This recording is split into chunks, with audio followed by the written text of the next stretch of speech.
दोबारा कुरान में खुशामदीद। हमारी आज की थीम है मुहासबा और हम इसमें एक बहुत ही प्यारी और अच्छी चीज़ सीखेंगे। वो क्या है भला? अच्छा चलो मुझे ये बताएं। ईद आने वाली है ना, कुछ नई चीज़ें मिलेंगी आपको। हो सकता है किसी को नए कपड़े मिलें, किसी को नए जूते मिलें, कोई ना कोई एक आध चीज़ तो नई मिलती है। ये नई चीज़ों का मिलना आपको कैसा लगता है? अच्छा ना, है ना? और बहुत एक्साइटमेंट होती है कि जी नई चीज़ें हम इस्तेमाल करेंगे। तो प्यारे बच्चों, एक ज़िंदगी भी ऐसी चीज़ है जो नई मिलेगी हमें। नई ज़िंदगी, क्या आप उसके लिए एक्साइटेड हैं? उस नई ज़िंदगी में हम अल्लाह ताला से मिलेंगे, अल्लाह ताला को देख सकेंगे। है ना कितनी प्यारी, अच्छी और खुशी की बात। तो आज जानेंगे हम उस नई ज़िंदगी के बारे में कि वो क्या है। अच्छा मुझे ये बताएं, कभी आपने कोई चूज़ा पाला हो या कोई पेट और कोई, तो कभी आपका चूज़ा फौत हो गया हो, कितना दुख होता है। अच्छा ये भी तो पता होगा ना आपको कि दुनिया में बहुत सारे लोग ऐसे हैं जो फौत हो जाते हैं, ख़त्म हो जाते हैं, उनकी ज़िंदगी ख़त्म हो जाती है। सिर्फ इंसानों की ही नहीं, जानवरों की भी। और फिर हमारे इर्द बहुत सारी चीज़ें ऐसी हैं जैसे पौधे हैं, दरख्त हैं, फूल हैं, घास है, तितलियां हैं, जुगनू हैं। ये सब क्या है, इन सब की ज़िंदगी भी ख़त्म होने वाली है। एक दिन ऐसा आएगा जब इस ज़मीन पर, इस प्लैनेट पर मौजूद हर चीज़ की ज़िंदगी ख़त्म हो जाएगी। यानी कभी कभी ऐसा होता है कि हर चीज़ की एक ज़िंदगी होती है, हर जानदार की या बेजान चीज़ की, और वो उस वक्त के बाद उसकी मौत हो जाती है, उसकी ज़िंदगी ख़त्म हो जाती है। लेकिन एक दिन ऐसा आने वाला है जिसमें सब चीज़ें, जितनी जिंदा और बेजान चीज़ें हैं ना इस प्लैनेट पे, वो उन सब को ख़त्म हो जाना है। उस दिन को हम क़यामत का दिन कहते हैं। और जो ज़िंदगी हमें क़यामत के बाद दोबारा मिलने वाली है वो आखिरत की ज़िंदगी है, नई ज़िंदगी। अल्लाह ताला दोबारा से नए सिरे से हम सबको मौत के बाद ज़िंदगी देंगे। आज हम इसके बारे में समझेंगे इंशाअल्लाह। सूरह मोमिनून की आयत नंबर 11 है, सुम्मा युमीतुकुम सुम्मा युहयीकुम सुम्मा इलैहि तुरजाऊन। फिर वो तुम्हें मौत देगा, फिर तुम्हें ज़िंदा करेगा और तुम सब उसी की तरफ वापस लौटाए जाओगे। इसी तरह अल्लाह ताला सूरह तगाबुन में फरमाते हैं, यौम यजमअकुम लियौमिल जम्अ। एक दिन ऐसा आएगा जिस दिन वो तमाम के तमाम लोगों को अपने पास जमा कर लेगा, अपने पास इकट्ठा कर लेगा। और सूरह हिज्र में अल्लाह ताला अपना तारुफ इस तरह कराते हैं, इन्ना रब्बका हुवा यहशुरुहुम। बेशक तुम्हारा रब वो है जो उन सबको अपने पास इकट्ठा कर लेगा। प्यारे बच्चों, जैसे अल्लाह को बिन देखे मानना, यानी अल्लाह पर ईमान लाना, और अल्लाह के रसूलों पर ईमान लाना, अल्लाह की किताबों पर ईमान लाना, अल्लाह के फरिश्तों पर ईमान लाना ज़रूरी है, इसी तरह आखिरत पर ईमान लाना भी हमारे ईमान का हिस्सा है। आखिरत के मुताल्लिक कुछ बातें, ज़रूरी बातें मैं आपको बताती हूँ। देखिए अल्लाह ताला हमें ये बताते हैं कि एक दिन ऐसा आएगा जिस दिन अल्लाह ताला तमाम कायनात में, तमाम दुनिया में मौजूद अपनी सारी की सारी मखलूक़ात को, खा वो जानदार हों या बेजान, उनको ख़त्म कर देंगे। उस दिन का नाम क़यामत है। सूरह क़यामा की पहली आयत है, ला उक़सिमु बियौमिल क़ियामा। अल्लाह ताला क़यामत के दिन की कसम खाकर कहते हैं वो दिन वाक़या होने वाला है। और सूरह फातिहा में भी तो हम पढ़ते हैं ना, मालिक यौमिद्दीन, वो क़यामत के दिन का, बदले के दिन का मालिक है।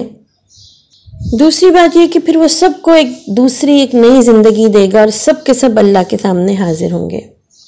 यौम यजमअकुम लियौमिल जम्अ, यानी सारे लोगों की अल्लाह के सामने असम्बली होगी। उस असम्बली को हशर कहते हैं। क्या कहते हैं? हशर। फिर क्या होगा, तमाम लोगों ने जो दुनिया में किया होगा ना, पूरे का पूरा उनका नामा या माल, उनकी पूरी की पूरी जो है ना वर्किंग, पूरी सारी की सारी कामों की लिस्ट अल्लाह के सामने, अल्लाह के दरबार में पेश होगी। उसमें उनकी ज़िंदगी की एक एक बात लिखी होगी, जो उन्होंने कही, जो उन्होंने की। हर शख्स का नाम अमाल अल्लाह के हुजूर पेश होगा। अल्लाह ताला उस दिन अच्छे और बुरे अमाल के वज़न फरमाएंगे। जिसके नेकी का पलड़ा भारी हो जाएगा उसको बख्श दिया जाएगा और उसका ठिकाना जन्नत होगा, और जिसका बुराई का पलड़ा भारी होगा उसे सज़ा मिलेगी और वो दोज़ख में जाएगा। ये 5 बातें आखिरत के बारे में हमारे अक़ीदे का हिस्सा हैं। इस नई ज़िंदगी को, आखिरत की ज़िंदगी को मानना तमाम मुसलमानों के लिए ज़रूरी है। ये ईमान लाने की शर्त है कि इंसान जो है वो आखिरत की ज़िंदगी को माने, सच माने। प्यारे बच्चों, अगर हम आखिरत की ज़िंदगी को सच मानते हैं तो भला इसका हमें क्या फ़ायदा होगा? कभी सोचा आपने? ये बहुत काम की बात है, बहुत ही काम की। सबसे पहला सवाल जो जहन में पैदा होता है, दिल में पैदा होता है, वो भला क्या है कि इसका फ़ायदा क्या है कि हम इस बात को सच समझें कि एक दिन ऐसा आएगा जब हम अल्लाह के हुजूर जमा किए जाएंगे। वहाँ पर अल्लाह ताला हमारे सारे अमाल का, सारे कामों का हिसाब लेंगे। जो अच्छे काम होंगे उनकी नेकियां जो है ना तोली जाएंगी, और जो बुरे काम होंगे उनके जो गुनाह मिला होगा उसको भी तोला जाएगा। शैतान हमारे दिल में ये बात डालता है कि ऐसे ही है, बस जो मर जाता है ख़त्म हो जाता है। अभी भी हम किसी बात से घबराते हैं ना तो मुश्किल लगता है, कहते हैं अल्लाह करे हम मर ही जाएँ। ऐसे हमारे दिल में बात क्यों आती है कि जैसे मरने से ना हमारी मुश्किल ख़त्म हो जाएगी? नहीं, मरने के बाद अल्लाह के हुजूर हमें जाना है। अल्लाह के हुजूर हमें पेश होना है। वो दिन जो है ना वो उन लोगों के लिए खुशी का दिन होगा जिनकी नेकियां ज़्यादा होंगी, और उनकी खुशी उस वक्त और बढ़ जाएगी जब अल्लाह ताला को वो देखेंगे, अल्लाह से मिलेंगे, तो वो कहेंगे कि ये उनकी ज़िंदगी की सबसे बड़ी खुशी है। और वो लोग जिन्होंने दुनिया में नेकियां कम की होंगी या गुनाह किए होंगे, बुरे काम ज़्यादा किए होंगे, उनके लिए वो बहुत मुश्किल और बहुत ही परेशान करने वाला दिन होगा। तो हम ये देख रहे थे कि आखिरत पर ईमान लाने का आखिर कोई फ़ायदा भी है? प्यारे बच्चों, हम कोई ऐसा काम नहीं करते जिसका हमें कोई फ़ायदा ना पता चले। मसलन आप स्कूल का होमवर्क करते हैं, आप सबक याद करते हैं, आप मामा का हाथ बटाते हैं, ठीक है ना, और अम्मी जान आपके लिए बहुत सारे काम करती हैं, बाबा जान अब्बू जान आपके लिए बहुत सारे काम करते हैं। क्यों करते हैं भाई? इसलिए कि ज़िंदगी गुजारने के लिए सब काम ज़रूरी हैं, इनका फ़ायदा है। तो भाई जिस काम का फ़ायदा हो हम वही करते हैं ना।